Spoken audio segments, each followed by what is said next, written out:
Hi, and a warm welcome to Winners Corner. This Saturday, we are going to spend in the very south of Sweden, more precisely at Jägersro racetrack in Malmö. And with us here to guide us to the 7 corrects this jackpot round, because we do have a jackpot, we have Per Ackre. Welcome to the show. Thank you so much. It's my premiere here, my first time. Yeah. Are you up for the task? I am, really. Great. What do you think of the round as a whole? I think we can get rid of a couple of favorites, and I think we're going to have quite a good payout on Saturday. Okay, then we start by taking a closer look at race 5. It equals the start of the V75 round, and it's a long distance race for 4-year-old horses preparing for the Derby in the fall.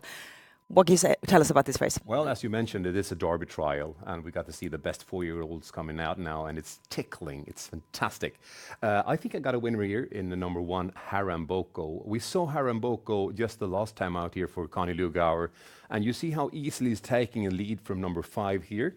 He has number 2 today, which is an even better position, I would say. He is fast off the gates. He took the lead easily here. I think he will do it on Saturday as well. And as you can see here on the home straight, he's just butchering the field. He's running clear from them, and he's winning so comfortably. I think we're going to see Haramboko win again on Saturday in race 5, V75-1. You might just say that it's not the optimal racing distance with 2,640 meters for Haramboko, but who will do the dirty work on the outside? Who will take the death seat? Well, perhaps Calle Crown, but he's debuting for this year. I don't think he's up for it yet, so I will go with number 7, the Bucket List F, as my pick on my straight up Quinella. So I will go 2-7 straight up. Sounds very good there. Quinella in race 5 with horses number 2, Haramboko, and number 7, the Bucket List F. We jump on to race 9, an open bronze division, also this over the long distance, 2,640 meters. And it looks as if number 2, Aileron, will become the favorite, but it's a close call with number 3, Juan. But none of those really are your key horse in this race. Exactly. I'm up for the big money here, and I think I'm going to get him. What about Aileron? Well, for the first, I want to say that he's vulnerable from racing in number 2 in the circular start. You know, it's a rather narrow position. He's not that safe from that position. I think he can make a break from there, and that will kind of end his day. Instead, I've picked another rather interesting horse in the race in number 1, Super Warhorse, and I've chosen him for the Quinella. Let's see here, Super Warhorse. We see him here racing in the winner hole.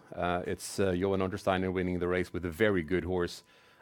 This horse, Super Warhorse, he has 6 consecutive second places. What an excellent Quinella horse that is, and I think he's going to pull it off for first or second today on Saturday in the V75. And you pair him up with a couple of more horses. Yeah, I do. I've picked number 3, 8, and 10. Juan Rafiki Free, always dangerous. We know the fantastic speed Rafiki Free has the last bit with Anna Isabel Carlson. She won on New Year's. No, she was second on New Year's Eve in that multi-jackpot there. I really like Rafiki Free. I picked number 10, Friend of Nature as well. Totally forgotten about this Saturday. So, second Quinella bet there in race 9. Number 1, Super Warhorse, paired up with horses 3, 8, and 10. Yeah. In race 10, we have a great silver division over full distance. And here I know that you have a win bet for us. Yeah, I have. I think Rajesh Face is going to win this. Some people might say I'm stupid. Ole Rolls has 6 consecutive wins. But sometimes the punters have a very short memory. Rajesh Face, look at this race he did on the outside here of Damus Racing. He just squeezed him from the outside and comfortably took over with like 400 meters to go. And here the home straight. I mean, this is a tanks. He can beat any horse on a good day. He has one Achilles heel though. It's a 50-50 risk that he will break. But I have a very good feeling. He's been down in France now. He hasn't made a break in the 2 races he did on the Vincennes in Paris. I have a very good feeling about Rajesh Face. And I think we can get, let's say, 4-1. That's good enough for me. This is exactly what we want to hear in this program, Per. A win bet there sounds like a really good one, Rajesh Face in race 10. And that leads us into the daily double, which is in races 10 and 11. We've already talked about Rajesh Face, number 8 there. And here I'm quite surprised because I know that you're not banking him here on the daily double. No, How come? I'm not, because I want to have a backup plan in case my V75 falls. I want to have a chance to make it on the double. I've banked another horse in daily double too instead. Okay, but here in DD1, you pair him up with what horses? It's number 2 Master Crow, it's number 5 Dragster, and it's number 8 Rajesh Face then. Okay. Yeah. And then you said number 1 Waffle is your banker here in the daily double. Tell us about this horse. Oh yes, it is. We're going to look at the race he did not too long ago here when he took the lead from number 5, this Johan Untersteiner in the red jacket there with the red sulky wheels, taking the lead so easily from that position. He will take the lead from number 1 again, and look how well he does it. Johan Untersteiner with that lazy look over his right shoulder, just saying like, hey, where are you guys? I got a price check to pick up. And he trots clear from them. And it's so easy for Johan and number 1 Waffle. He's only the 4th favorite or something on Saturday, I believe. So I think it's a very, very good pick. I think so too, and this means that we have 3 combinations for the daily double this Saturday. Well, now we are going to talk about the V75 round, and it's a good round to talk about. We have a jackpot. It's expected to be 5.1 million euros to a single winner. Per, you have, of course, you hope to succeed in including the winners in your system here. Well. And this is what it looks like. You start with a banker, number 2, Haran Boko in the first leg. Yeah, to succeed is my main objective every Saturday, and the same today, of course. I think Haran Boko, as I mentioned earlier, will take the lead and stay there wire to wire, and it's a good banker, even though he's at 70% or something. I love bankering in number 1. In case they win, of course. Yeah. The second leg is an apprentice driver's race, and you seem to think that this is a hard one to solve because you mark 9 out of 14 horses. Yes, I do, and if my wallet could take it, I would probably take them all. I got one very interesting pick in the race, though. It's number 6, Helena Clip. I saw this horse race in the debut for 2018 with Robert Berg. When she was excellent, and I thought she was to win in the following race. She didn't, though. She has unluckily made a couple of breaks lately, but she has had bad positions. A good position today, and Preben Søvik is an excellent driver.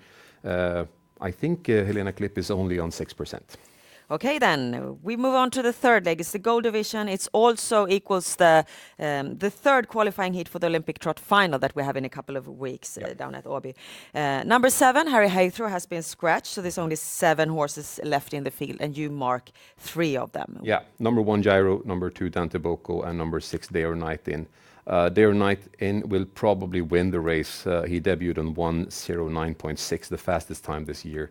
I think it's going to win today again. Let's look at it here. In Halmstad it was. We see Johan here on the inside with number 1 Day or Night In this race.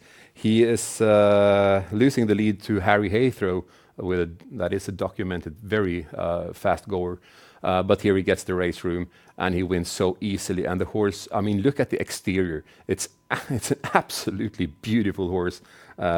And I think it's got a good chance to pull it off today again, unless Dante Bocco takes the lead and stays there all the way, which could be the case here, because we're looking at Dante Bocco here taking the lead from number 2. He's taking it from number 1 BBS Sugarlight, also a fast starter. The thing here is that Dante Bocco, he doesn't accelerate that fast the first bit, but when Lotfi Colgjini asks him to go, he will definitely be able to take over the lead here, and I think it could look like this. In case he gets to the lead, he will just take home the race.